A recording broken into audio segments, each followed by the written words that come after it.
In this tutorial I'm going to show you how to deep etch hair from a clean background. We're going to use the background eraser tool. This method works really well on a nice clean background, not so well with a cluttered background. First thing we need to do is go over to our layers panel and we need to unlock the layer. At the moment it's got a little padlock which indicates that it's locked. I've just double clicked where it says background and it brings up a new layer. I can call it anything I like, but I'm going to click OK and it'll get rid of the padlock. The reason I've done that is because I want to have a transparent background, and if I didn't do that and use the eraser tool, all I'd do is paint with the background color rather than erasing. We want to see the checkerboard image. Let's grab the eraser tool, make the brush a bit bigger, and we get this checkerboard thing, which is exactly what we want. That tells us we've got a transparent background. What I'm going to do is make a new layer, and I'm going to fill that with a colour that's different from the blue, because when I get round to trying to erase all this hair around here, it's going to be difficult to see what I've done and what I've missed against the checkerboard background. What we need to do is just fill that with colour, grab the paint bucket tool, make sure you haven't got the gradient tool, and grab a colour. Just click on the foreground colour thing in the colour swatches, and let's pick something that's different from blue. Let's go for red, something fairly dark. Click OK, hit it with the paint bucket tool, just go click, and move that layer underneath our image that we're trying to erase. And you'll see, rather than having a checkerboard there, we've got this red background. If I turn it off, there's the checkerboard. It's going to make life a lot easier when we get into all this hair. Let's go for the background eraser tool, which is this guy here. Up the top of the screen you'll see three little gadgets here. This middle gadget here, it says sampling once. That's the one we want. Make sure that's selected. Where it says limits, out of this choice of discontiguous, contiguous and find edges, we want discontiguous. For our tolerance, 50%, that's pretty good, so we'll just leave that. Let's make sure that we've got layer 0 selected. We don't want to be erasing layer 1, the red layer. We want to actually erase the correct layer, so I'm making sure I've got layer 0 selected. And I'm just going to move across into the image area, and I need to take a sample of the blue. I'm going to hold down the Alt key to do that, and it turns into an eyedropper, and I can take a sample.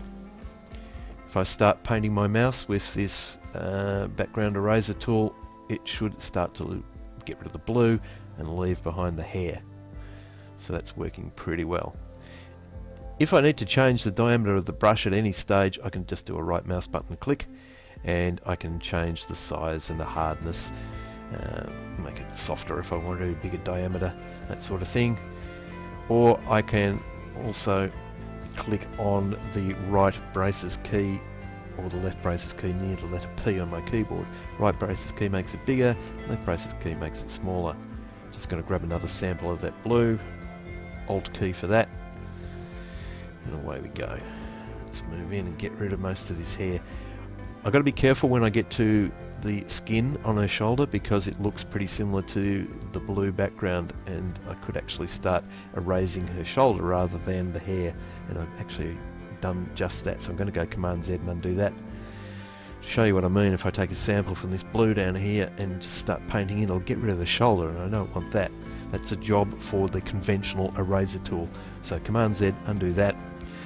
Another way of making this brush diameter smaller, I'm going to hold down the Control and the Alt key and click, and my brush is represented by this red circle. If I move the brush to the left, it makes the diameter smaller. If I move the brush to the right, it increases the diameter. If I push the brush away from me, it makes the brush softer. If I pull the mouse towards me, it makes the brush harder.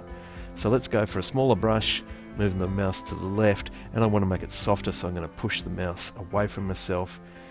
So I've got a fairly smooth edged brush. Let's take another sample of the blue, hold down the Alt key for that. Or on the Mac it's also got option written on it, and let's just paint out the rest of that hair.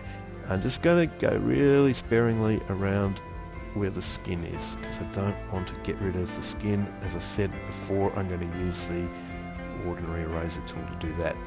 Let's move over the other side. I'm going to make that brush a little bit bigger, hold down the Control and the Alt key and move the mouse to my right. Makes that a bit bigger. And let's start painting. Grab a sample of blue, Alt key for that, and away we go. You'll notice that it's leaving behind a sort of a halo of blue. We're going to deal with that later on. Going to be really careful here because, again, I don't want to be painting out the skin, so let's make that brush smaller. I'm using the left square braces key near the letter P. I'm just going to get this little bit of hair here. Just going to go over that like that. Make sure we got that, all this stuff up here. Just been really careful not to get too far into the skin. Seems to be working okay, but you just got to be careful. Alright, let's zoom in and deal with all this skin section down here. So, just clicked on the magnifying glass, space bar to move around a bit. Let's get the ordinary eraser tool, which is this one here. And we need a smaller brush. Control Alt, move the mouse to the left. And I'm actually pretty happy with how smooth the edge of that brush is. When you're trying to decide how hard the brush should be, just look at the boundary between the bit you're trying to leave behind and the bit you're trying to remove and see how hard edge that is. And if you click and erase and look at the edge that you've got and it looks like it matches the image that you're trying to get rid of, then you're probably okay. I'm actually going to make that smaller using the braces key this time. And this is a conventional eraser tool. It's not going to get rid of that so easily unless I go really, really small. There we go, just a little bit of that, a bit bigger. Yeah, I can just pull the mouse along and start erasing just like that. What I'm going to find a little bit easier is to just draw a series of straight lines. And by the way, I think I'm going to make this mouse a little bit smoother on its edge. So let's just go back a little bit, Command Z, I'm going to right mouse button click, brings up this thing here. I'm just going to drop that hardness down a bit and let's move back in here. I'm going to click on the spot where I want to start, hold the shift key down, draws a straight line, and just move the mouse around this little bit on her neck. Again, click where I want to start, hold the shift key down, draws a straight line, and to get around the curves I'm just going to draw a series of shorter straight lines. Still got the finger on the shift key and just working my way around all this stuff here. Finger on the shift key. This is a fairly gentle curve, so I can just draw this series of straight lines and space them out a little bit further. Let's pull the view along a bit to see where the shoulder disappears to. Let's click on a point, shift key, and away we go until we get right down to the bottom. Then we're just going to use a bigger diameter brush. That's a little bit harder, so let's make that a bit bigger and a hard edge. Maybe not that big. There we go, something like that. And we'll just sort of start painting out these bits. Like that. Need to get a smaller diameter brush, so I'm using the square brace near the letter P. Make that a bit smaller, and I can just paint all that stuff out. Let's zoom out. Command minus a couple of times. Zooms out. Space bar to move around. Bigger diameter brush this time, using the right square braces key to increase that diameter. And then I can just get rid of all this stuff. Now you'll notice there's some little bits that I've missed, and they're showing up quite well against the red background. Just up here, let's have a look. Let's just zoom in this bit here. If I zoom in, you can see where I've, whoops, not that far. You can just see where I've missed. If I had the red turned off and the transparent background on, you just wouldn't see that. So that's why we have the red there. Let's just get in there with the eraser tool and just remove that stuff. Just going to use a small diameter eraser tool, and there we go. Maybe make it a fairly smooth edge like that, and just trying to avoid the hair that's left behind. Command 0 jumps the image to full size, and I can see the bits that I've missed. So again, bigger diameter brush, just keep erasing till you get rid of it all. Now this bit of the shoulder here, I want to go in and zoom in on that. So Z for zoom, brings up the magnifying glass, click and zoom in, and just pull that down so we can see. We need a small brush, eraser brush that is, so going E for erase gets the ordinary eraser tool. You can just check that here, this is the one we want. Smaller diameter, so Control Alt key, click, pull the mouse to the left, and I want to make that a little bit harder, so I'm just going to pull that mouse towards myself to make that a little bit harder edged and a bit smaller. There we go. Then I can just paint that stuff out. Obviously I'm going to need to make this even smaller, so I'm just going to use the square brace needs the letter P, so I can get right in there in that little corner. There's a little bit of hair there, I could get rid of that using the background eraser tool, so I might do that. I'm just going to start here, hold down the shift key and just start clicking a series of straight lines, and this will get me, oops, Command Z, undo that, click on a point, series of straight lines, holding down the shift key, and that gives me a curve. So that's not too bad. Square brace is key to make the diameter bigger, so I can just go back and get rid of all these bits, and that's not too bad. This bit in here, there's a piece of hair going across there, so I'm going to go back to the background eraser tool. I'm just going to go in and I'm going to sample what's left of that blue. Make it a small diameter brush because I don't want to get into the skin. And the background and the skin are sort of looking fairly similar, so I've got to be careful here. There we go. And we'll get rid of that. Ordinary eraser tool, this one here, small diameter brush. Just get rid of that little bit. And that's probably good enough. Command 0, and let's use a fairly large diameter brush. I'm just using the square brace on the right key with the ordinary eraser tool, and I'll just paint out all that stuff fairly quickly. Maybe I want to make it a little bit harder. Right mouse button, click, hardness, 100%. Going down, I've still got some shoulder I've got to fix because I didn't quite see it all. So Z for zoom, magnifying glass tool, and let's just move this along so I can see all of that. E for eraser, square brace key on the left,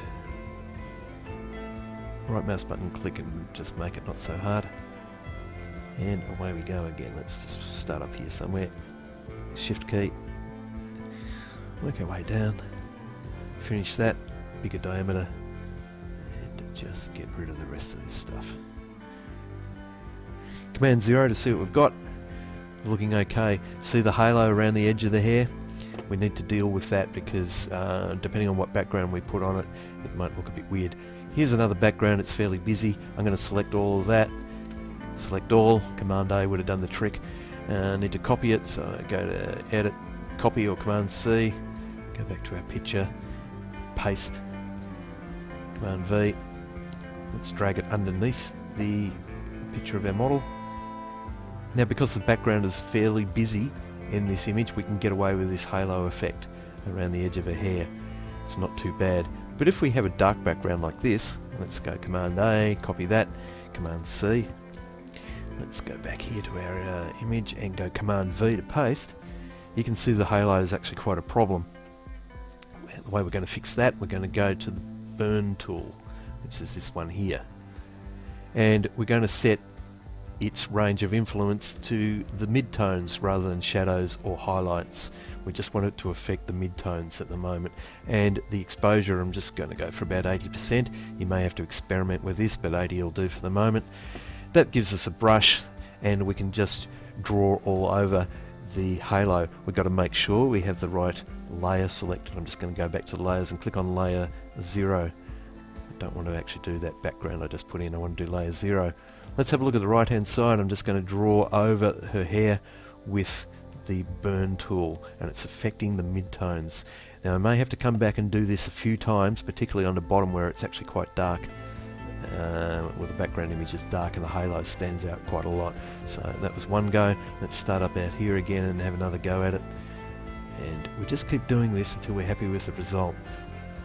A bit more clicking around here, and it's starting to blend her hair into that background image. So a few clicks fixes that. Let's go over on the left hand side, start doing the same thing. We've got to be careful we don't get rid of the highlights that we want to keep, the ones that are actually supposed to be part of the image. So just go around here once, holding the mouse key down, left mouse button, sorry, hold that down. Just go around there once, don't get into the neck area, we don't want to make the skin darker. Let's go back. I'm going to start from here near where the hair joins the skin and the neck, and click and hold and start blending that stuff back in again. Don't want it to go too crazy up the top because I want to keep some of that natural highlight.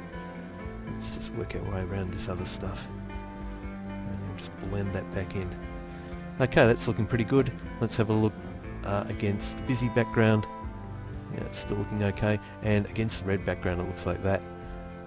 But against the dark background, looks great. So there you go. That's how to deep etch using the background eraser tool.